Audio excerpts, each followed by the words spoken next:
我想要这个。这个刚才不是说了吗？这个不能给你。就要这个。哎呀，你再给你这个行不行？我就要这个。送给你个这个。我就要这个。这个不能给你，这个是大哥的宝物啊。我给你200块钱。是谁家孩子？我再给你加200。这是个富人。别磨叽，一个破盒子你不给他行？哎，怎么是破盒子？是，我给了他我怎么办？这钱不够是怎么着？我给他添，你抓紧的，我这忙着呢。哎呀，你别跟人瞎掺和，这不是钱的事儿。好了，真不能卖啊！收起你的钱，钱不是万多啊，听我。拿这钱能买更好的玩具，给你吗？你帮我把车拖了。开什么车呀？坐我坐。那我说的。你那破车放这没人偷。哎，美女，帮个忙，帮我照看一下车。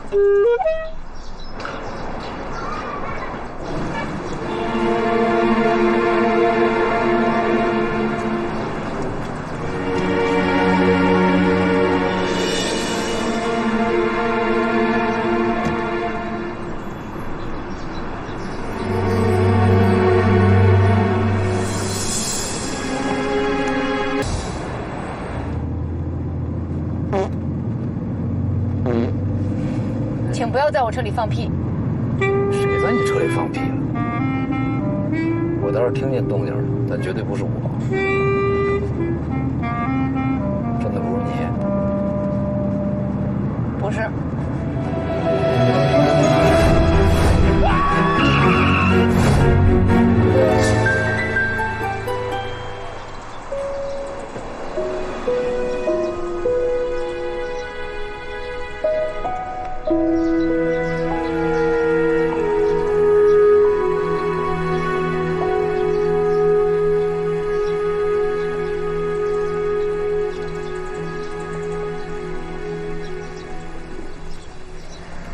奇怪，他为什么非要我这个铁盒子呢？他喜欢。你喜欢的东西多了，都是你的吗？这也太任性了。他觉得这个东西很神秘。我还觉得你很神秘呢。他觉得这个铁盒子像他的好朋友，他想把好朋友带回家。可这个对于我来说真的有特殊意义。那你没想过，这件事情也许对于这个孩子来说也有特殊意义。我记得小时候，我爸爸买了一个漂亮的娃娃，他说我们3姐妹考试考了第1名就送给谁作为奖励。我就特别认真的学习，我真的考了第1名。可是我爸爸却把娃娃给了我儿子，因为当时2姐生病了。第2年，我为了得到爸爸的奖励，更努力的学习。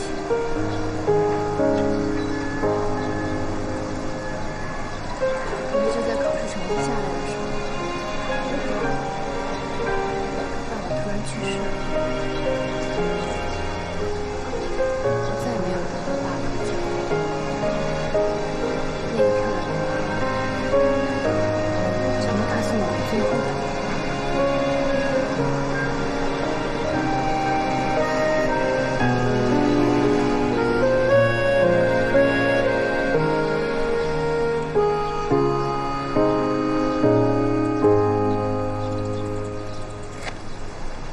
你干嘛呀？我就是突然觉得你刚才很像一个孩子。你是不是想吃我豆腐？我真的没有。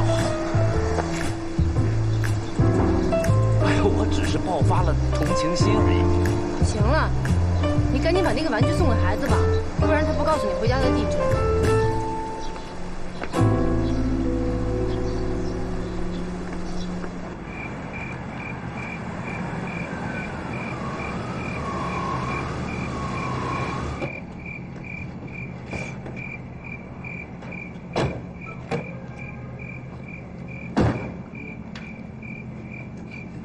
是这儿吧？是。嗯。这个门儿。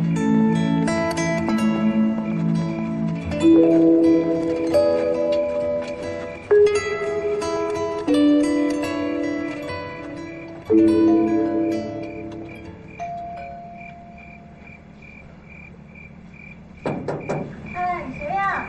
哎，是晨晨家吧？晨晨，呀，你总算回来了。谢谢你们送我回来。不客气，您是他妈妈吧？我不是，我是这家的保姆。哦，那孩子家长呢？他刚回来，在楼上喝醉了。哎，陈总，晨晨又送回来了。谢谢啊。哎，把那信封拿来啊！谢谢啊。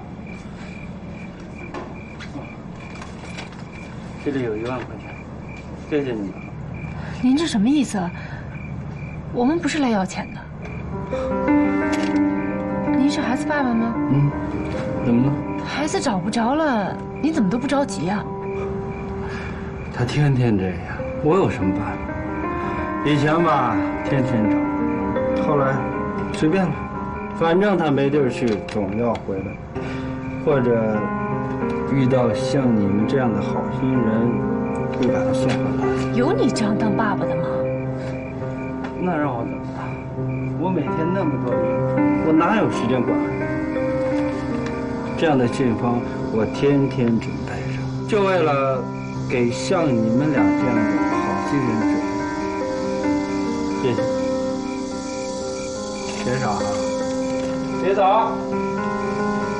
再给咱2万，满意了吗？你和我分家。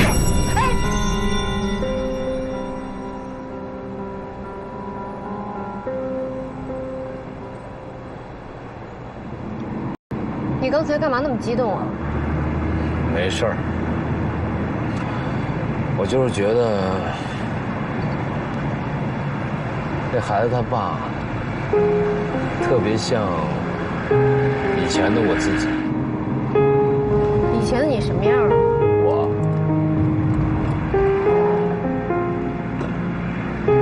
我22岁就有孩子了。你也算年轻有为啊。可是女儿出生没几天，我就走了。去哪儿？创业。创业？其实是逃跑的。为什么？因为我反应不过来，所以害怕。当我再见到孩子的时候，他8岁，那个时候他妈妈已经不在了。他从来不跟我说话，我也不知道该跟他怎么交流。最可怕的是，我要提防他随时可能离家出走，把门锁上，他会从窗户走。我好不容易把他哄睡了，半夜醒了以后他还会走。他说他要出去找他妈妈，所以没办法，我只能在他每一件衣服的衣领上写上我的名字还有电话号码。那个时候我很烦透了，我甚至做梦会梦见，在梦里我会狠狠地把它扔掉。那一年我30岁，我觉得我的人生完蛋了，我还一无所有。后来呢？再后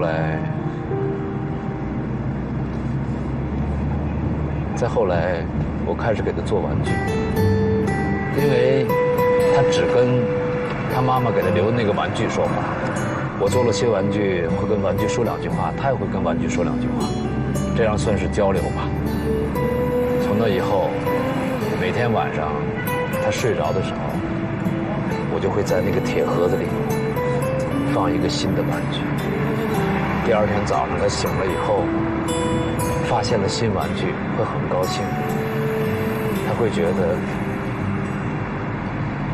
那是天上的妈妈寄给他的礼物。所以你不愿意把那个盒子送给别人，对吗？再后来我就爱上做玩具了。我觉得是玩具和女儿填补了我人生的无底洞，让我又觉得年轻自由。所以我觉得玩具是一条时光通道，它记录着送玩具的人、做玩具的人、收玩具的人的所有心、爱、责任、自由、幸福。它绝不是商品，它是有灵魂的东西。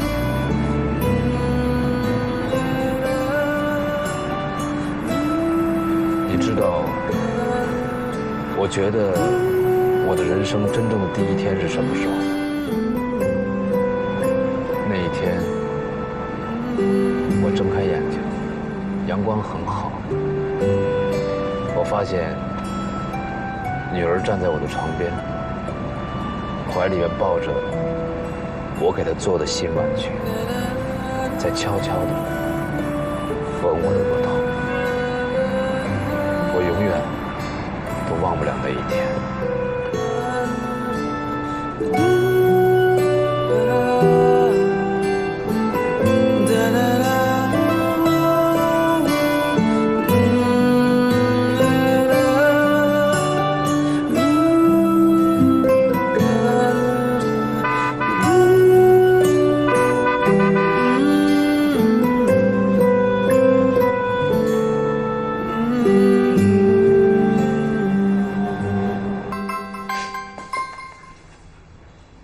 喂，喂，老戴，干嘛呢？没干嘛，怎么了？哎，昨天投资公司又给我打电话了。啊，怎么了？他们呢，找我要你的电话，我就给了。但是给完之后吧，我觉得有点问题。怎么不对劲儿了？昨天不是说是谢总推荐的吗？今天有个女的给我打电话过来，我不放心，我就问了一下，但是他们说谢总是个男的。根本不认识一个叫什么谢小诺的，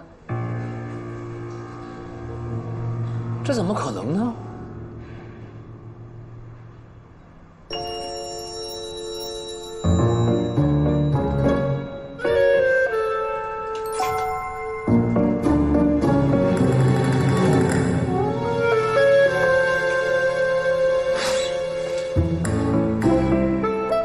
诈骗公司。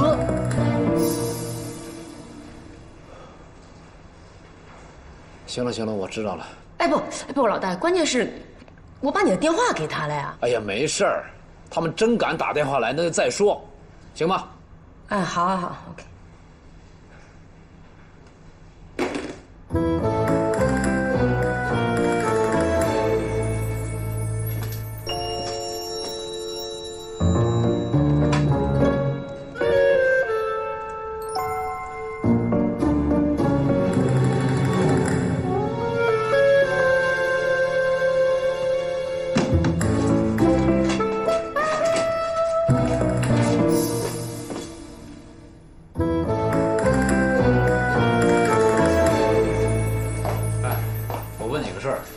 你认不认识一个叫巨富隆投资公司的陈总？不认识。你确定吗？你从来没有跟这个投资公司联系过，也不认识他们那个姓陈的老板？我确定。就是我那意思就是说，你从来没有帮我去找过什么合作伙伴。我为什么要帮你找合作伙伴呢？你不是说了吗？你的事儿不用我管，我没那么自作多情。那是我自作多情了。还有一个菜，我做完了，你拿走。不用了，就这些吧。做这些菜需要多少钱？干嘛要钱啊？凭什么不要钱？我帮忙吗？你凭什么帮我？我是为了报答你吗？你帮我找合作伙伴，我为了报答你。我说了，我没帮你找。我忘了。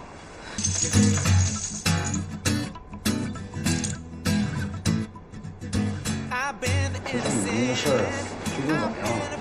什么事儿？天使公司的事儿。天使投资，大粪投资，诈骗犯。别什么事儿都往坏了想。什么别往坏了想？现在骗子到处都是。前一段时间我手机上收到信息，说我手机号码很幸运的抽到了亚洲好声音的2等奖，奖品是价值3万的助听器，你信吗？去联系没有？还有的直接就给我发信息，妈，我又没钱了，快寄到什么什么银行。就是亚亚从我要钱，他不会叫我妈呀，铺天盖地。只是这件事我没往那想。真这种情况，你准备怎么办？怎么办？怎么办？也不能死，也不能自杀呀。哎，老毛啊，那个你那个现在你这儿还有那个，就是有没有？我有没有什么呢？就是那个钱。我这哪有钱了？我这还有钱，那个我这就剩酒，要不你把酒拿着银行看看他们要不要，他们要你去。但是我这酒也不值120万，是不是？我给你讲着，你看，玛莎拉蒂，他肯定能帮你解决这燃眉之急。我跟他借120万，120万在他那儿不算事儿，我跟你说，他一直可看得起你了。他是一直拿你那，我跟你说，艺术家啊，魔术师、玩具师，各种师，你在他心目中，我跟你说，绝对是这个，我看着你。只有这一招了。他可以是，要没别的招，给我拿杯酒，我想想。行，你好好讲案吧，要不没办法。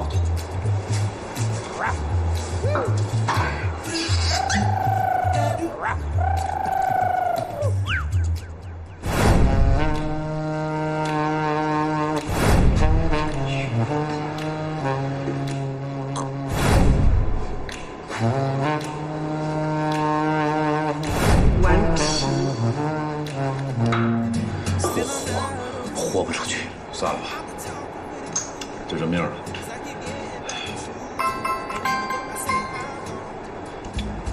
喂，啊，对，是我。哦，你就是那个天使投资啊？怎么着？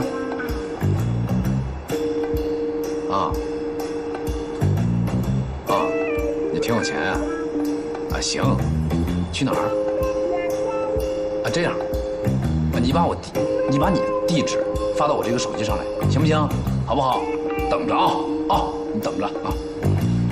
谁电话？大使投资。我告诉你啊，诈骗电话报警，好不好？我们绝不是没有社会责任心的人，对吧？是，必须得管。喂，110吗？喂，你们到了吗？我已经到了，那你们进来吧。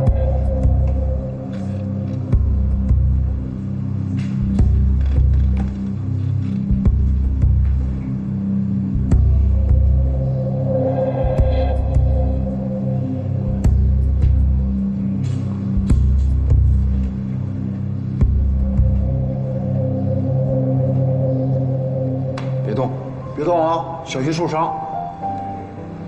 你这骗子挺不幸的，因为你碰见神探了。挺舍得花血本啊！找这么一高端场所行骗，怎么想的？再见。别走，别走，再给拿2万。哎，那怎么是你啊？是我，怎么了？老大，你们认识啊？我懂了，因为上次我打了你一拳，所以你才想骗我，对不对？骗你？你是不是误会了？我今天找你来是想跟你谈合作。合作？是啊，那天我喝多了，情绪不是太好，正是你的一拳把我打醒。因为通过这一拳，我能感受到你是一个有爱心的人。还有，你送给晨晨的礼物我也看了，我非常感兴趣。我是一个生意人，所以今天请你来，想看一看我们有没有合作的可能。看来是误会了。哎，你赶紧再打一次110，解释一下，真是误会了。哦，是这样。误会，全都是误会。幸亏我反应快，要不然这误会就大了。我跟你讲怎么回事，就是那天我跟谢无敌去那个创业市场嘛，谁？就谢无敌。哎呀，就那个无敌谢小龙。我们去创业市场捡一小孩儿，然后把那孩子送过去了，送到他父亲那儿。结果我跟他父亲还有一些摩擦，我看不惯他对孩子的态度。后来你知道他父亲是干嘛的吗？这孩子的父亲是一个投资公司的老总，他看上了我送给他孩子的那个复古玩具，非常喜欢，就要找我，这不就几经周折就找我，就因为这个，听明白没？啊！然后他现在是希望我能跟他合作，一起来投资做复古玩具的事业，听懂没有？什么意思呢？就是他希望我可以考虑一下，可以出一个简单的策划案。如果我个人有意向，而且这个策划案被他们智囊团所接受的话，他就投资给我做公司。初期他占大股，我以技术形式入小股，等慢慢的公司做大以后，他再逐步的把一些股权转让给我，听到没有？哎，如果真是这样的话，那真挺好的。那当然。不但你自己的事业能做起来，而且还能把欠银行的钱提前还上。是啊，这么看是好事儿。那绝对是好事儿。不行，什么不行啊？你知道我们在说什么就不行？我全都听见了。你别忘了，你跟我们公司是有合约在的。是有合约啊，这应该没问题吧？再说签合同之前我就说清楚了，我拥有我自己原创设计的主权。我那挂了那个飞地那创作室，那不就是我的表明态度吗？你们应该无权干涉。对不起，戴先生，有一点你好像没有搞清楚，是你作为原创设计师这个身份是独立的，但是同时你也是我们公司的员工，在履行合约期间，请你恪守本分。恪守本分？我怎么听着这个特别像旧社会批判妇女的词儿？我是在恪守啊，这该帮的忙我不都帮吗？哎呀，好了，这么做。人家谢总的意思就是说，你那边不是八字还没一撇吗？着什么急呀？那需要从长计议。那这段时间呢，我们就把公司该办的事情都办好。人家是这个意思。什么意思？我看是把工作之外的情绪带到工作上来了。说白了，我就是希望你别太把自己当回事儿了，跟投资公司合作搞事业，凭你的脑子，我告诉你会玩得团团转，最后只能低着头跟着市场走。跟你现在做的有什么区别吗？没区别。所以我劝你，老老实实的，别吃着碗里看着锅里的。什么叫吃着碗里看着锅里的？哪个是碗，哪个是锅呀？我脑子怎么了？就算你们是碗，那现在这个碗我不要了行吗？反正你们也看不上我的设计，就这个周边设计，你们满意过吗？哪个满意？哪点满意？我改了，你们满意吗？不是什么地方不满意，是哪儿都不满意，对吧？行，你现在不满意，我还改，我改到你们满意为止。完成这份工作我就走人，我就辞职，我不干了，行吗？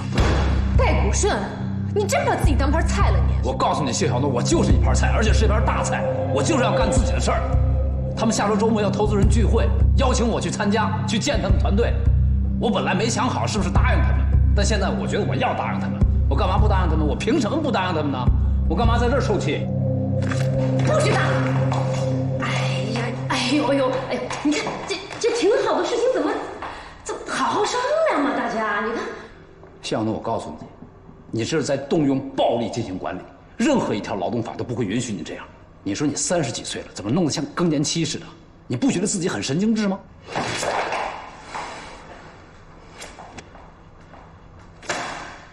戴古顺，我现在警告你，我们是一家大公司，任何事情都按流程办事儿。你想辞职是不是？好，没问题，先履行完你1年的合约再说。你是我们公司白纸黑字签的员工，请你尊重你的身份，也请别给我还有哈女士带来不必要的困扰。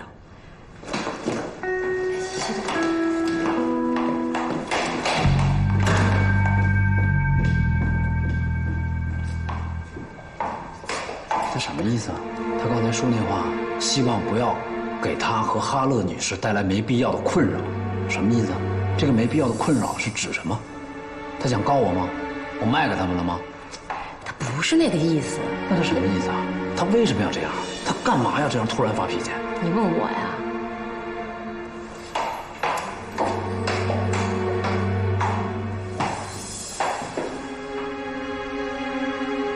神经病！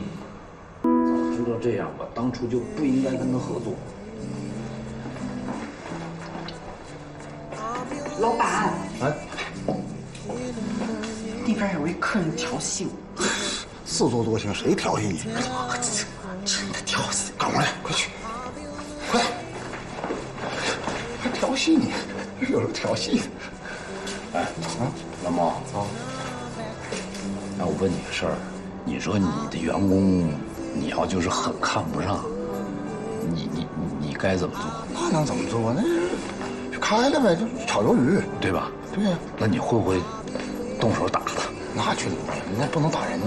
再说你打自己的员工，那犯劳动法呀。说的就是，我告诉你，可是谢小诺呢，他打我，他打你，真的？当然是真的。就我刚才跟你说投资人那个事儿，他听说以后大发雷霆，居然用夹子砸我，太狠了吧他！你说这个事儿，就算不是他介绍的，不是他推荐的，那也不至于这么极度反对呀。啊，他什么心理啊？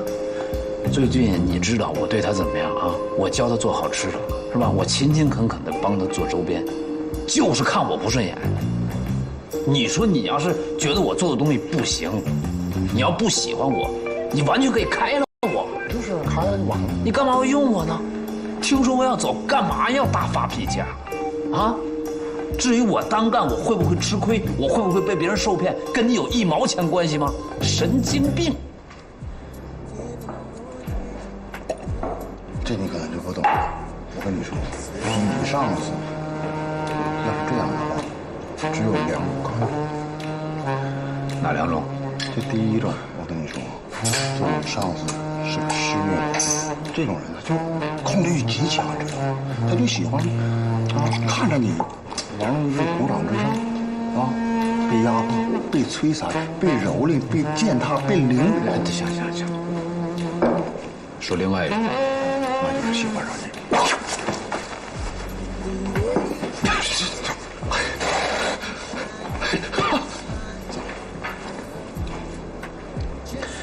我宁愿是第一种。好，你说第一种就第一种，行吧？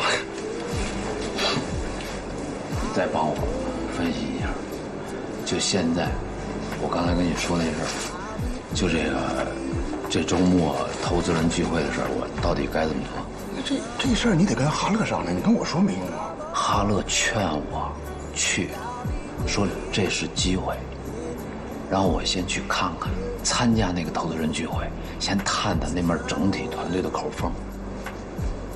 那你好像应该去，哈乐说的对，那你不去了，谢小诺怎么着？先不管他了，反正我先把这次活动做完再说。也行。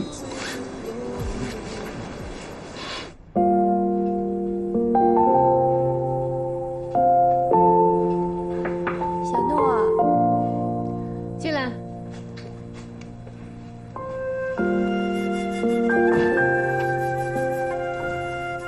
小诺，姐，今天不好意思啊。怎么了？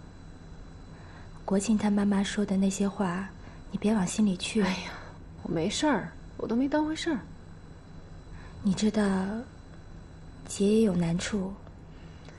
我知道。知道就好。那我先出去了。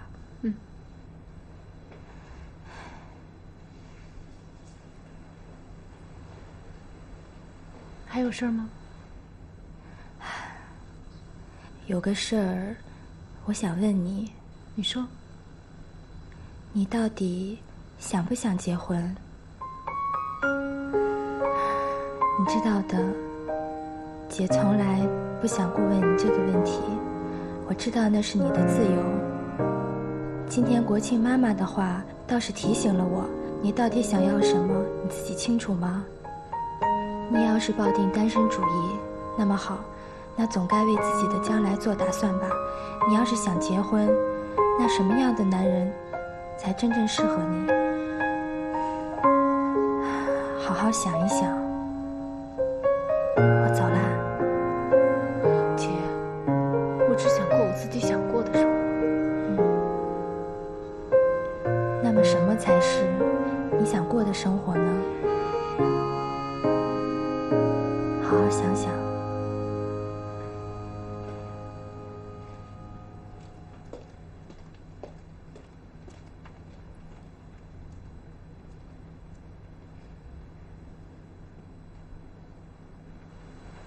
我想要什么？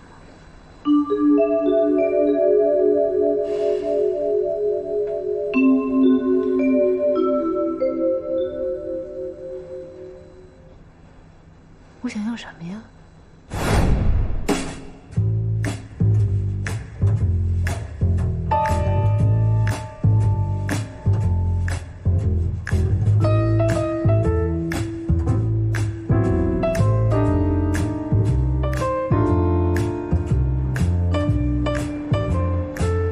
名字：谢小诺。以往病史：经期紊乱症、狂躁症、婚姻恐惧症、更年期综合症。什么病？不知道。哪儿不舒服啊？不知道，就是心里空得慌，不知道想要什么，不知道自己在干什么，就是浑身难受。多长时间了？30多年了。多大了你？68。老伴儿呢？没结婚。闺女儿子呢？没生过。公费还是自费？外勤，自费。医保卡拿过来。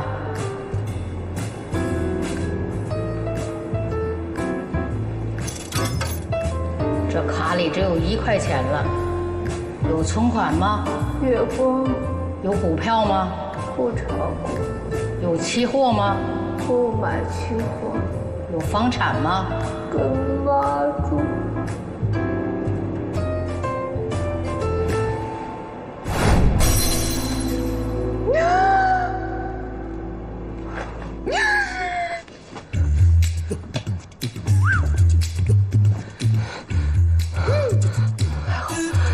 头发没拍，牙也没掉。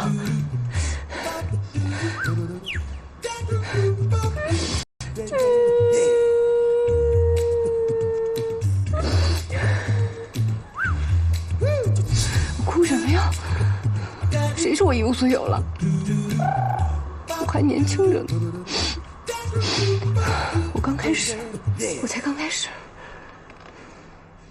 国庆啊，半夜就到医院排队去了，也不知啥时候能回来。哎，早不了，现在哪家医院看病不这样啊？哎呀，这排队熬夜的是很折磨人的。咱们国庆啊，肯定累得够呛。你说，他们家也算是大户了，在医院里就不认识个人，害得咱国庆遭这份罪。你能不能小点声？你生怕人家听不见是吧？是啊，人家这么一大家子人在城市这么多年，哪能连个大夫都不认识啊？可你知道不知道现在人情有多重啊？人家能不求人就不求了，咱毕竟是外人嘛。这个，咱们咋能算外人呢？怎么不是外人呢？咱俩是外人，可咱儿子是他们家自己的人呢。啊，不看咱俩的面，也应该看咱儿子的面，不是？那国庆要是遭罪，他们家能落下啥好啊？行，你还是小点声。我跟你讲啊，毕竟啊，人家对咱们不错，有管吃有管住，你还想怎么着你？住客厅呢，还好呢。哎，不就这么几天吗？就不能忍忍？你可倒好，可昨天说了些什么呀？反复跟你讲，不要说那个买房子的事儿，你非要跟他提。弄着国庆不高兴了吧？那我说的是三儿，我也没说他们呢。再说我让三儿买房子也是为小米好啊。这什么乱七八糟？什么意思啊？要说你们男人没个眼力见儿吧？你来谢家也几次了吧？没看出个道道来？啥道道？他家3姐妹，亲家母呢喜欢小诺，哎，老太君呢又喜欢小多，咱家小米呢？你说谁喜欢？这俩老的吧，是终究要走的。这么大房子，怎么分呢？啊？依我看呢，那三儿啊，是打定主意要单身了。这家也没个产业，哎，以后啊，这孤苦伶仃的，你说不是顶可怜吗？这俩老的就没得偏心点儿，把房子不都给了他吗？哎，就算不都给他，任小多家还有个刘谢多多呢。这老太君又疼，那到时候还不多分给他点儿？到后来这倒霉的不还是咱小米吗？这是人家的家务事儿，你外来老太婆少管好不好？这怎么是家务事呢？这怎么不是家务事？你这那小米不是你儿媳妇儿，啊？我这都是为她考虑的。大礼拜天的不多睡会儿干嘛呢？妈，起早了，出去透会儿气。在家里不透啊，非得跑外头去透。我想骑会儿车运动运动。哎呀，三儿出去啊？哎呀，亲家母，这是忙啥呢？嗨，这不是国庆给他爸去挂号了吗？我还给他做点好吃的。哎呀，我帮你来。不用，我自己帮你。这个嚼舌头啊！小诺，车多人多，慢点骑啊。哎。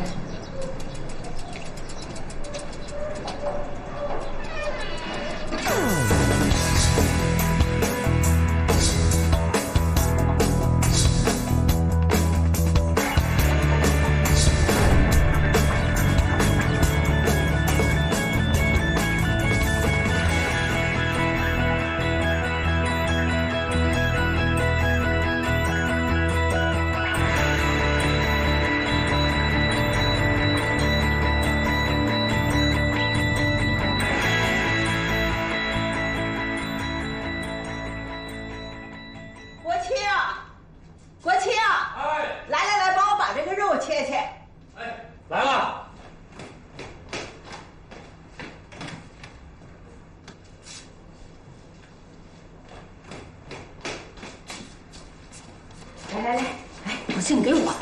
这个大男人带个围裙像什么样的？来，没事。来，快给我吧。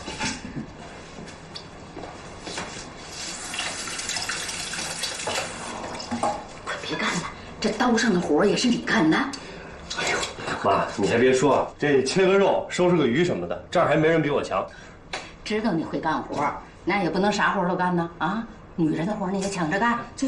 妈，这是什么说道啊？你这是。亲家母，国庆还真是个好孩子，我这厨房里的活啊没少帮我忙。哎，国庆啊，小心点别削着手啊！哎，放心吧。哎呦，怎么了，亲家母？哎呀，快，国庆，创可贴，快拿创可贴。没事，快擦，在家干活啊。刮个口子，弄个皮什么的，没事啊，常事儿，跟我一样。是，你说干这家务活哪有不伤着的？你说咱们女的啊，这么细心，这么稀里手巧的，还免不了磕磕碰碰呢。你说男人干这活能让人放心吗？你说的太在理了。哎呦，我们当年老谢在的时候，根本连个葱皮儿他都不会包啊，我也不让他干。你说越干越添乱。他呀，男人就得干自己干的活。这话说的对啊！你看我们国庆啊，这做学问呢在行，干别的就差了点儿啊。其实吧，我也没让他干啥。他呀，是因为你来了，想表现表现。哎，国庆啊，你那创可贴怎么着了？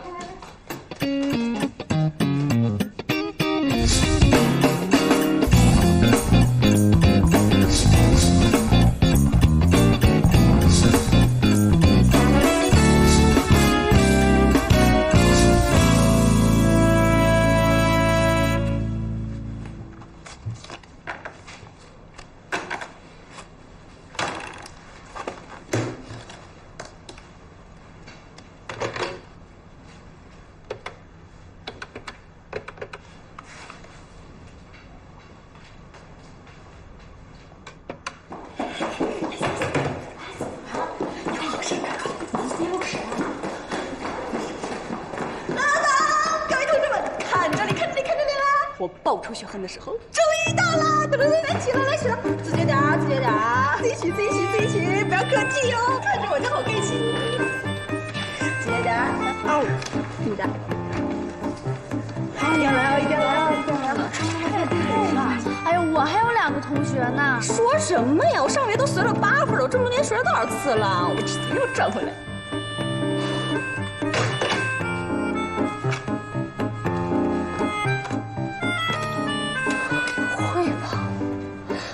这么多年攒的还不到30万块钱，都花哪儿去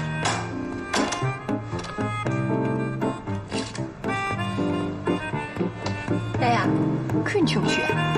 你要是请得动 Queen， 我们大家呀2份。真的假的？那你要是请不动呢？我们大家就不去。不去。哎，行，这臭美可以双份，我一会儿就去请他，然后我就买个头盔，然后再上。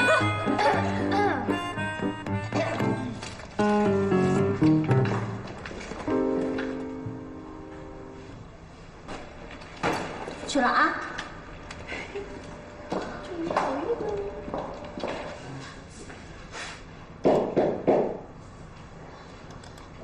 Coming。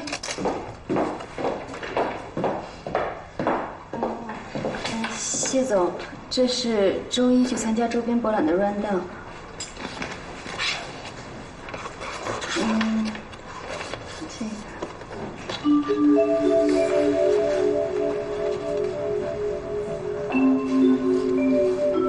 这么快？就是这周末，希望您能赏光参加。这周末就是后天啊。可是第2天我们有博览会的活动，不会影响工作吧？不会不会，向您学习，一定不会。行，我会去的。啊，对了，那个，千万别告诉戴谷顺啊！我知道。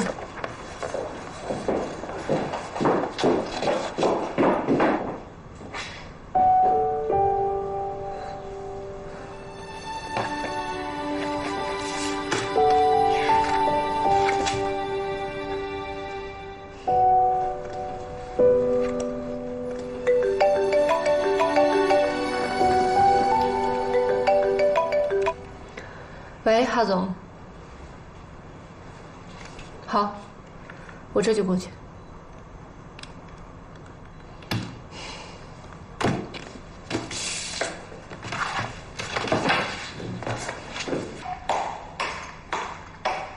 谢总，咖啡。谢谢。博览会的清单都在这儿了。对。说吧，找我什么事儿？啊？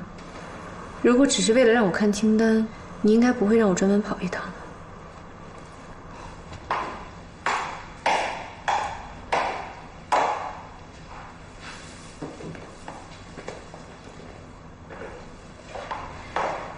谢总，这次活动结束以后，老戴在你手上的任务是不是就全部完成了？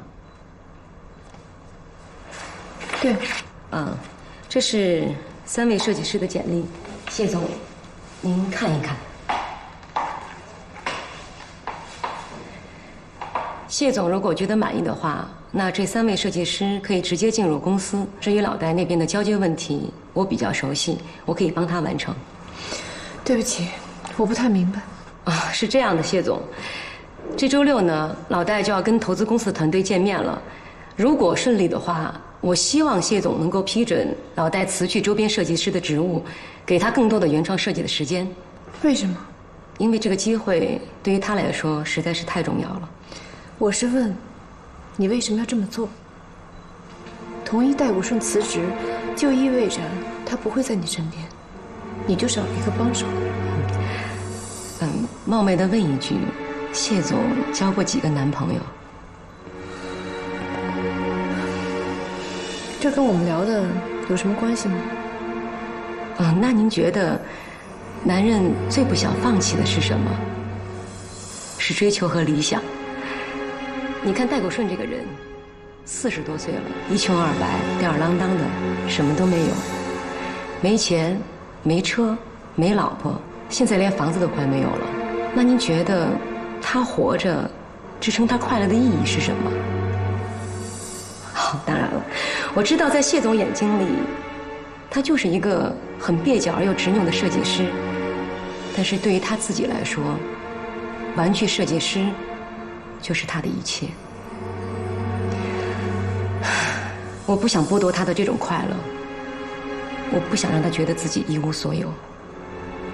谢总，老戴现在就在办公室，您要不要跟他？如果我拒绝的，谢总是明白人，俗话说，做事情不能做得太满，太满就没有余地了。您这是什么意思？哦，没什么意思。谢总也是女人，应该明白的。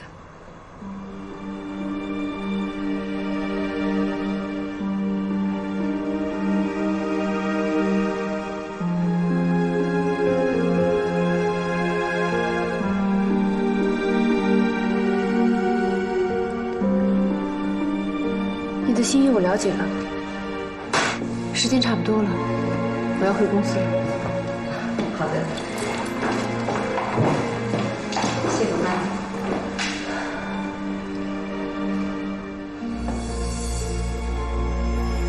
其实，一无所有的不是他。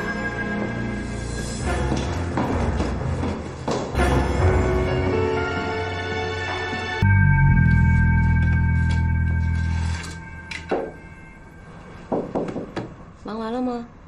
刚打完电话，快进来。哎，一会儿下班了，一起吃个饭呗。今天不行，陈总刚刚给我打电话，邀请我周末去参加他们投资人聚会，我必须把我这些设计都完善了。你们不是总说我这些设计不接地气吗？现在我告诉你，我要完善的，就是要既接地气，又要有我自己的想法。来啊，你坐着。我给你演示一下啊，你看我完善在哪啊？这一招。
喂，戴武胜，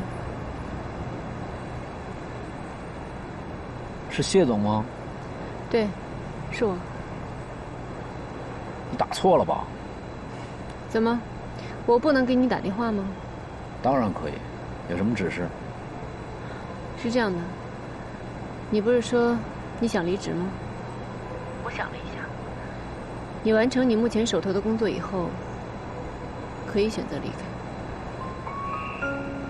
喂，我刚才说的话你听见了吗？啊，听见了。我在想，你这算是炒我鱿鱼吗？不是，我只是说，你可以选择离开。明白了。哎，其实你人不错。行了，我说完了。哎，等等。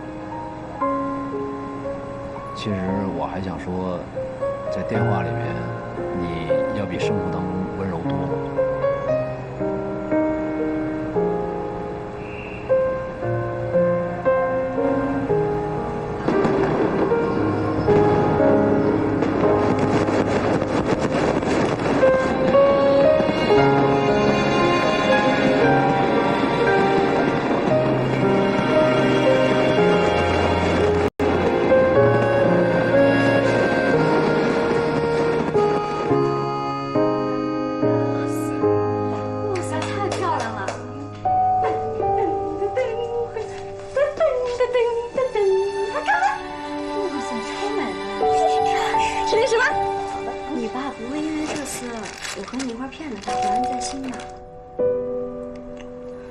之前我爸也挺不容易的，你看我从小到大一把屎一把尿，又当爹又当娘的，我会不会太过分了呀？哎，烦死我，不想结了。哎，别啊别啊！穿婚纱结婚不是你从小的梦想吗？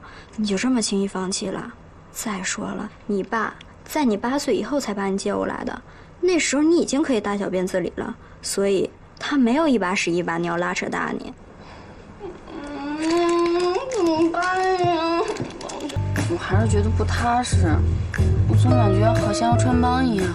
都说是我婚礼了，你还有什么不踏实的？难道你爸还要出席我婚礼？那感情好了，当新郎更好。烦死了！要不啊，咱就先下手为强，主动邀请他，让他放松警惕。我估计啊，他不会对我那么大兴趣的。你要邀请他呀？啊，那他万一真去了怎么办呀？哎，不是，我是说呀，他这个人事业心比较重，他凡事都追求完美。他万一真想去看看这婚纱效果怎么样，那怎么办呀？要不咱这样，连婚礼地点呢，咱也不说成是真的，就算他去了，也逮不着你啊。靠谱吗？要不然呢？那还有更好的办法吗？那只能先这样了。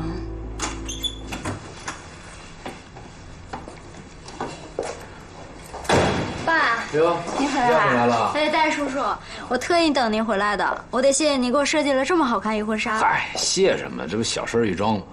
哎，叔叔，我婚礼地点定在人民公园西广场了，欢迎您届时光临。行啊。什么时候？这个星期六。哦，这个星期六。哎呦，星期六好像有点不太巧，我正好有事儿。我再想想啊。哎，别呀，叔叔，你尽量安排一下时间呢。干嘛呀你？熄火了！我一见帅叔叔就人来疯。我也想去啊。哎呀，爸，你就别去了，我们那自行车婚礼，然后还泡温泉呢，你这么大岁数玩不动啊？希望您来。泡温泉？这个我倒是很感兴趣，很有创意。可是我真去不了，那天正好有一事儿跟这撞车了。哎，你们晚上又温泉旅行，是不是就一宿不回来了？啊，没事儿，叔叔，就我们几个女孩子住一块儿，安全的很。对。那参加你婚礼的也没有男的？不是，是晚上我们泡温泉的时候只有女孩子。哎，行了吧，你别泡那老爸，泡温泉的都是男女在一块儿，你以为我老土？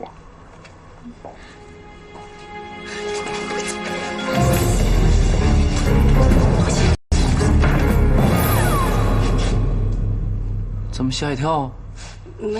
没有啊。你等会儿，我问你件事儿，那个钟燕子认识方家吗？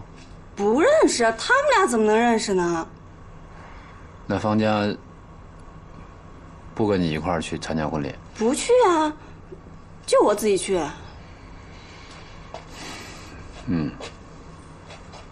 泡温泉的时候吃点东西啊，别光喝酒，要不然容易晕里面。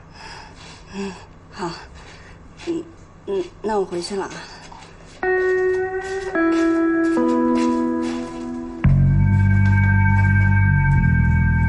我总是感觉丫丫不对劲儿。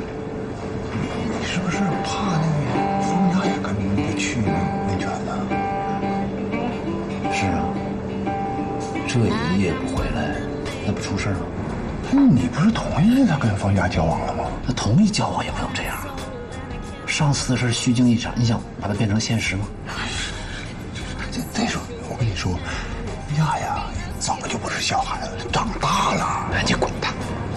反正我的女儿结婚之前，我绝不允许她发生这种事儿。我没当过爹啊，我也不了解你做父亲的心态。但是从我这个中医者这个角度来看，你应该面对现实，对逆向思维，学会控制风险。我就不想让她去了。你不想让她去，那同事的婚礼呢？她能不去吗？再说人都叛逆啊，你越不让去，她就越要去。你还能天天看着呢，24小时监控。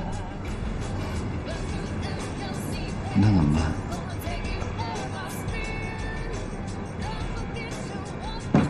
等呢？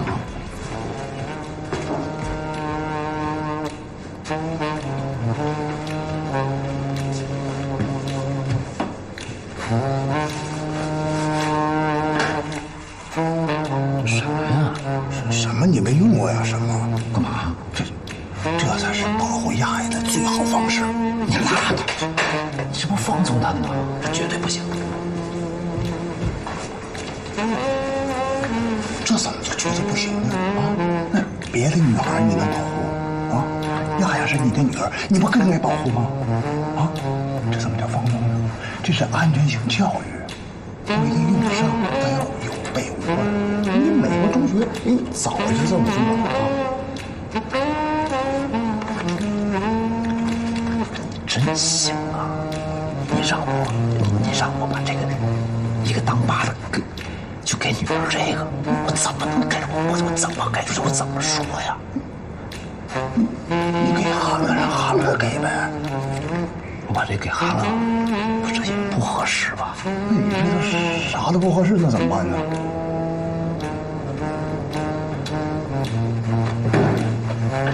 我相信你能行，能行，行。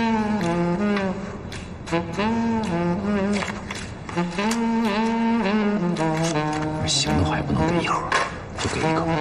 你拿一个他，除了明天晚上，以后我绝不允许丫丫在外面过夜。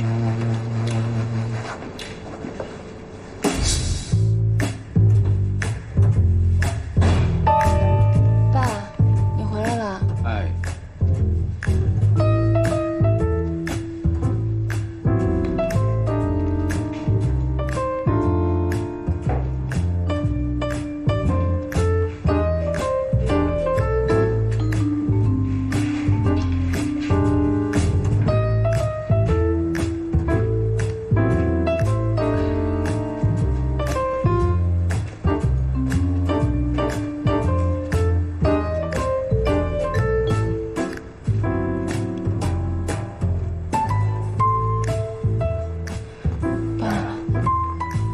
你想说什么？你说。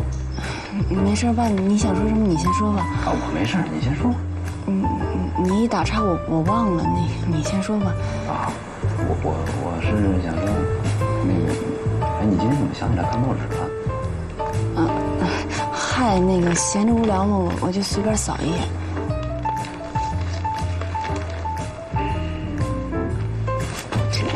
爸，你看报纸吗？啊，我不看，你看吧。啊。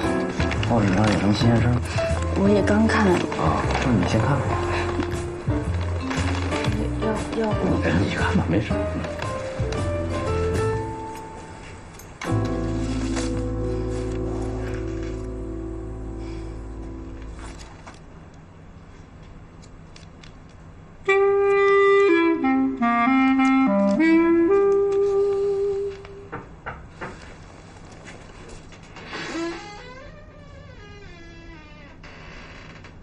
爸，怎么了？我想跟你待会儿。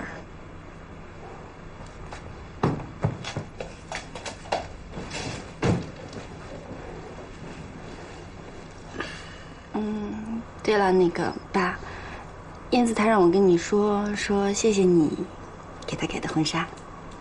这点事儿对你老爸来说，那不是小菜一碟吗？给他改过那婚纱，比以前漂亮多了吧？她明天一定是最美的新娘。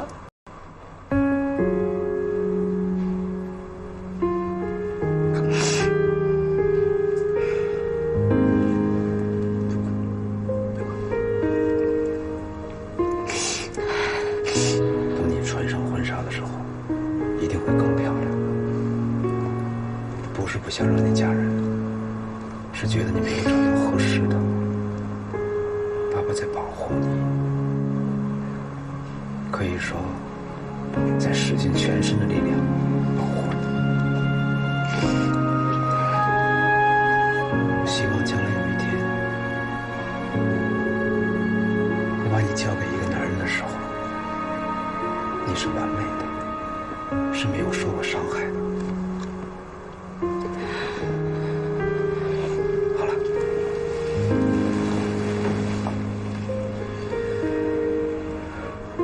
时候我在想，等哪天你结婚了，我要对那小子说什么？我会跟他说，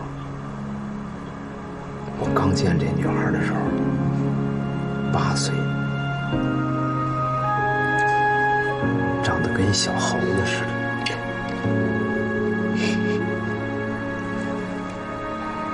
我担心她会太丑，所以就求老天爷让她长得要像她妈妈一些。后来真的应验了，越来越漂亮。可后来我觉得太漂亮、太纯真了、太善良了不好，容易吃亏。于是我又求老天爷，让她像我一点。于是慢慢的，她又变得勇敢、坚强、快乐。我现在把她交给你，这是我跟老天爷准备了这么长时间的好礼物，你要珍惜它，别给搞砸了。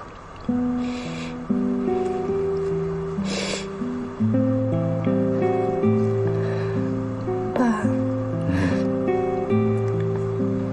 要是我结婚了，你会觉得孤单吗？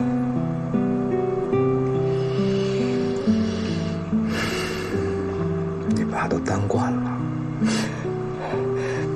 其实你可以和韩乐妈妈结婚啊，这样就不会孤单了。什么意思啊？你这还没嫁呢，就想着要把你老爸处理了。你韩乐妈妈是个好女人，没准看不上你爸。胡说！那韩乐妈妈要是看不上你的话，干嘛照顾我们那么多年啊？小破孩儿，这不是你操心的事。那你自己心里要有数。哎，对了，你明天是不是参加那个投资人聚会啊？嗯。你穿什么？我去给你准备吧。你给我准备什么，我就穿什么。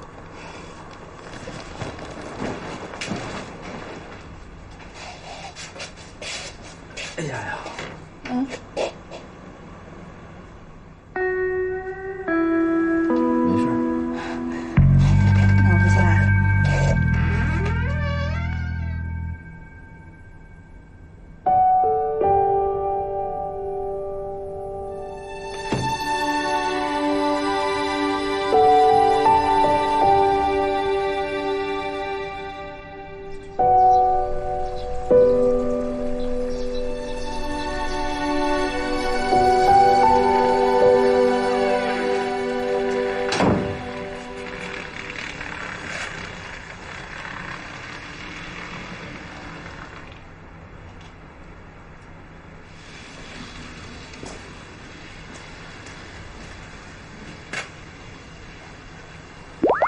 老爸，加油哦！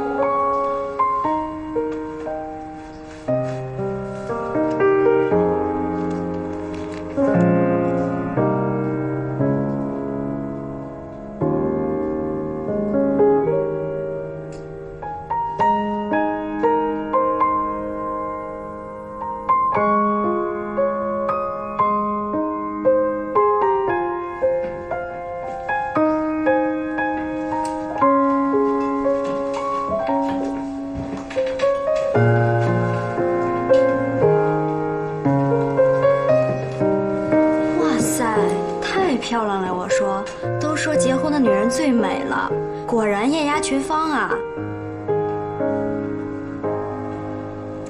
哎呀，苏菲啊，高兴点嘛，结婚可是女人这辈子最重要的事情，这不是你等待已久的婚礼吗？有什么事儿啊，等过了今天以后再说，高兴点嘛，高兴点，开心点，笑一个，笑一个，笑一个。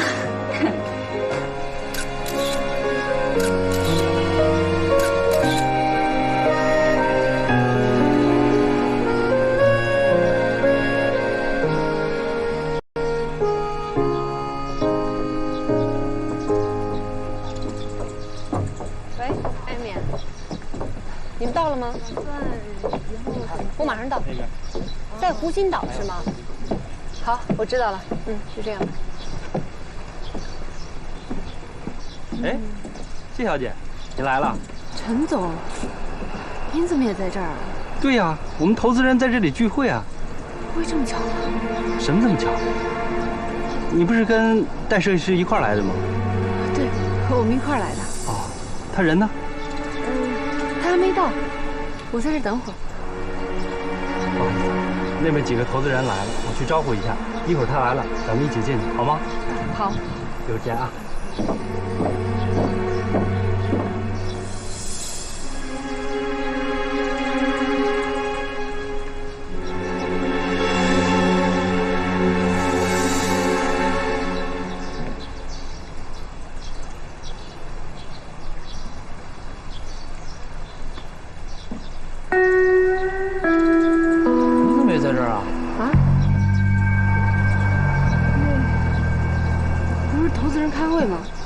陈总也邀请你了，没有？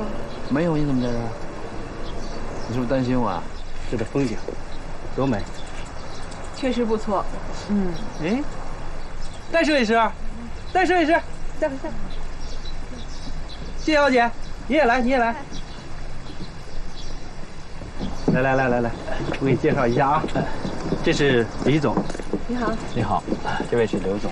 哎，你好，樊总。哎，你好。这位就是我跟你们说的最有前途的玩具设计师戴谷顺先生。不敢。这位是他的女朋友，叫您叫谢小诺。对，谢小诺。哟，戴设计师的女朋友好漂亮。不敢。戴设计师，人都到齐了，咱们去会议室吧，我们还等着你的精彩发言呢。现在就过去发言啊？啊？怎么了？不好意思，我突然有点紧张。你能告诉我厕所在哪儿？好，过了这个桥，湖心岛就是，我们等你啊。好，不好意思啊。哎，这马上开始了，先别去了。不去怎么行呢？我一定要轻装上阵的。那我陪他一块儿去。感情真好，上厕所还一块儿去呢啊！好，那我们在会所等你，好吧？好。咱先走啊。你是怎么知道我在这儿？管得着吗？你是不是专门为了我才来参加这投资人聚会？对，我是为了你，我担心你，我怕你这个脑袋是个摆设，被人忽悠。虽然你说这话有点不情愿，但是我心里面还是感觉到了一丝丝的温暖。刚才陈总介绍你是我女朋友的时候，你有何感想？是不是心里也很想做我女朋友？没有。干嘛连厕所都要跟我一起去？今天这事儿打完怎么样？还可以吧？有没有一些让人心动的感觉？我发誓，我谢小诺如果有半点想做你戴谷顺女朋友的想法，我现在就掉河里淹死。不用发那么毒的誓。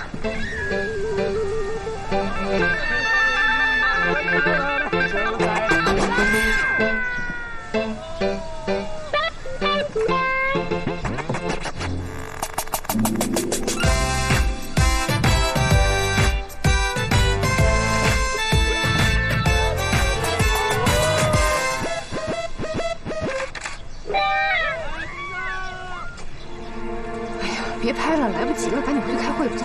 哎，我还没上厕所呢。我看你也不急，开完会再上吧。开完会再上，憋一泡尿，发言的时候思路不清晰。啊！等，跳起来！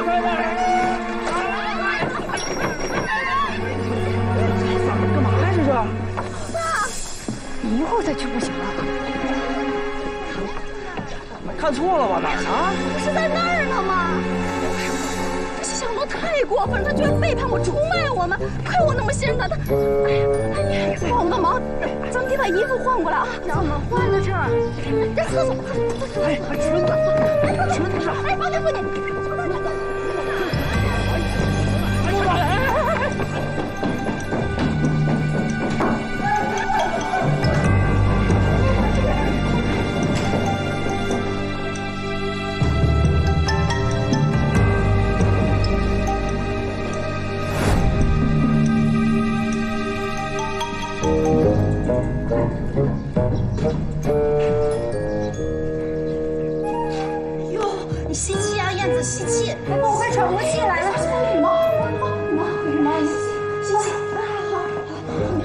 吸气啊，吸气，你吸点气，你这减肥了，你知道吗？瘦啊！谢总，我求求你了，患难见真情，我求求你了啊！你帮帮我，我求你了。头可断，血可流，绝不当叛徒。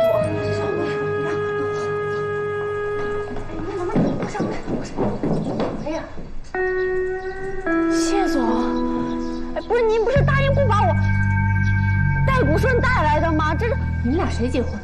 我呀，那我一着急一害怕，我俩就把衣服换了吗？至于的吗？他知道你结婚又能怎么样啊？我刚拦他没拦住，既然已经来了，就告诉他没事了。那他人现在在哪儿啊？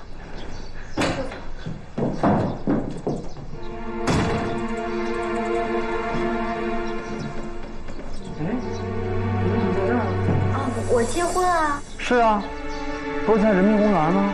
那个人民公园那个场地租金有点贵，然后所以临时就……对，临时的就。戴设计师，您这是？啊，我是正好参加投资人聚会，就在那边上那会所，真是太巧了。啊，那您没有时间参加我婚礼了吧？那不一定。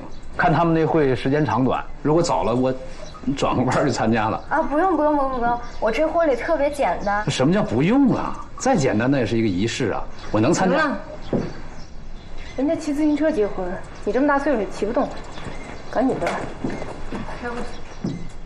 看时间啊，看时间。哎，谢总，看来谢总他不是叛徒啊，他是帮我们的。那现在怎么办？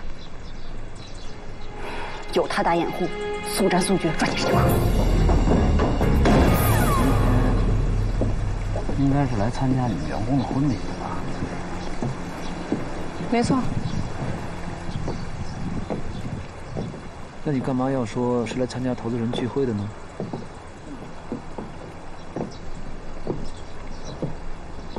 我觉得你跟索佩亚不合适。为什么这么说？感情是两情相悦的事儿，他如果有自己喜欢的人了，你干嘛这么强人所难呢？哎，喂，你怎么那么死皮赖脸呢？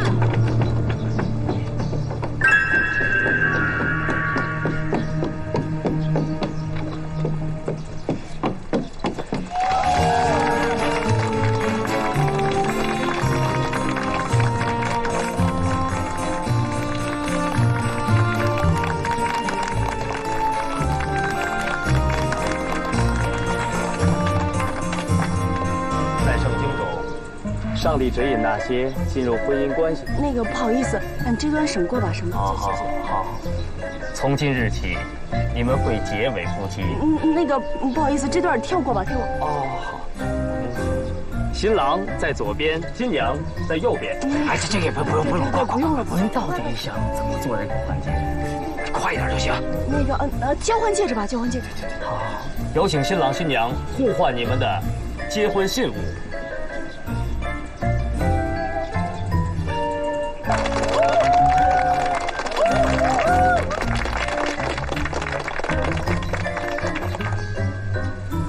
亲我，这个得亲一下，亲一下。好，有请新郎拥吻，爱妻。来亲一个，亲一个，住嘴！戴骨顺，你干嘛呀？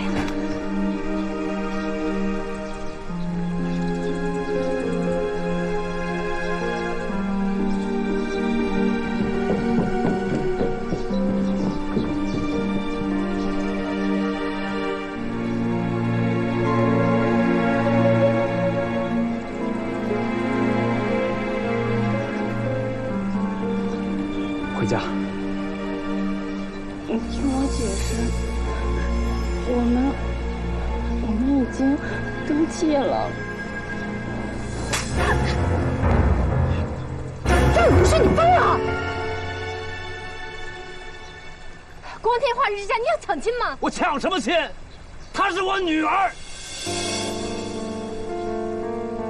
爸，有什么话您就好好说呗，你别动手。我为什么不动手？爸！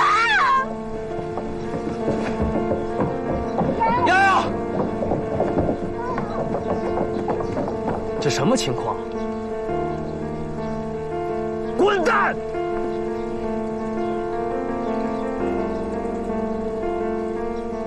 看什么看？我是他爹，我宣布婚礼无效。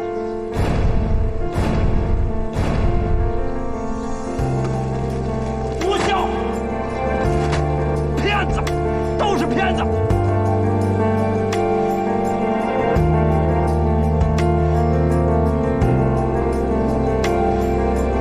请问是戴笃顺先生吗？什么事儿？那边投资人发言到您了，陈总，请您过去一下。我们知道了，你先去吧。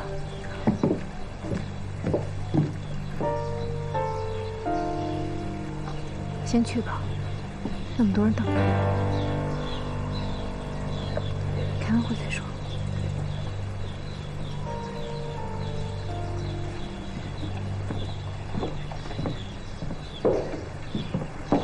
现在，有请我们的戴笃顺设计师介绍他这个玩具——狗狗玩伴的设计理念。大家欢迎。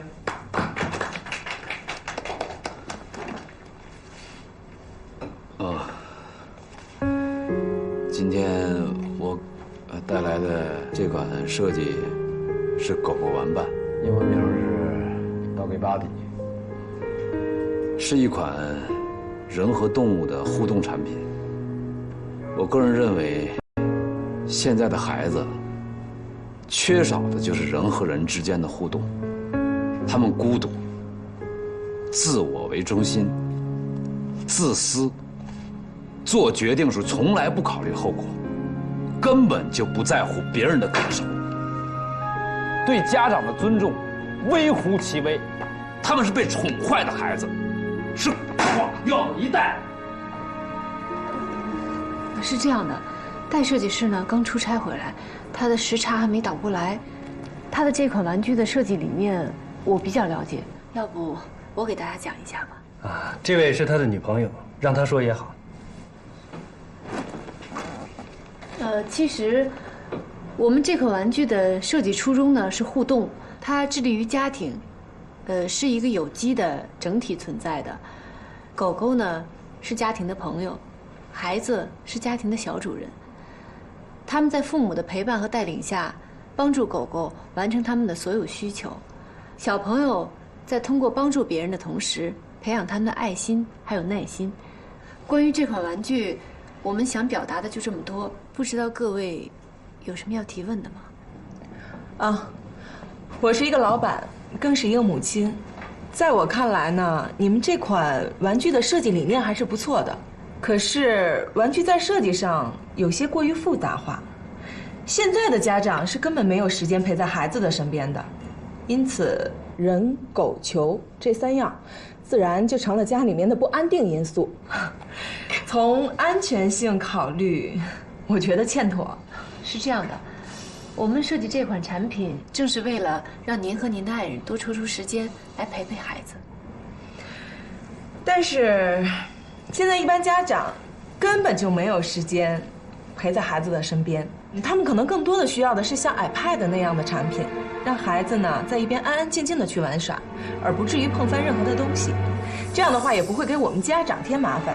与此同时呢，也能够给我们留出充裕的时间去工作。如果真的要开发理念性的玩具，我觉得我们应该把这个互动改成人和机器的互动，用机器来代替父母。我觉得这2位女士的意见很不可取，它违背了我的设计初衷。我就是希望能给孩子一个更有爱、更受父母关注的童年。而不是只和电器啊、电脑啊为伍的这么一个童年。他们是有缺失的，是社会的大环境破坏了孩子们的童真。可是现在，大人们没有意识到，反而会助长这种坏习惯，这是非常不可取的，非常不正确的，非常可怕的。我觉得刚才这位女士的话是有一定道理的。戴设计师可以考虑对现有产品进行一下改造，比如说，把狗狗的喂食系统改成孩子的喂食系统，这也不是一件难的事儿吧？陈总的这种家真的有这样的需求的话，我们可以考虑尝试或者改变。改变什么？还启发？有什么可启发的？不改就是不改，打死都不改。爱合作就合作，不合作拉倒。我绝不让你们所谓的市场商品化来强奸我的理想。对不起啊，我意见跟大家不合，我走了。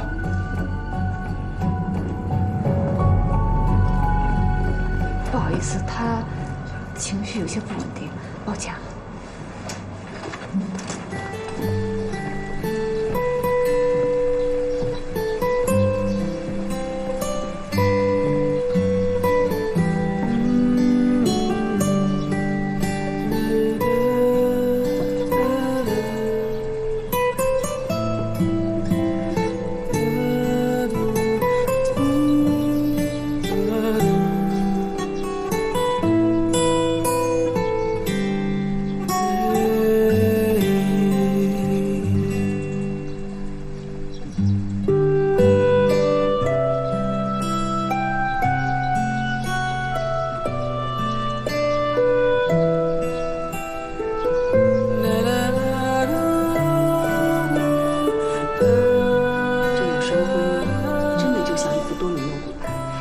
其中有一张被推倒，不论这张是房子、车子、孩子，还是父母、金钱、兄弟姐妹，不论它重要与否，你的生活就会跟着它一块儿崩塌。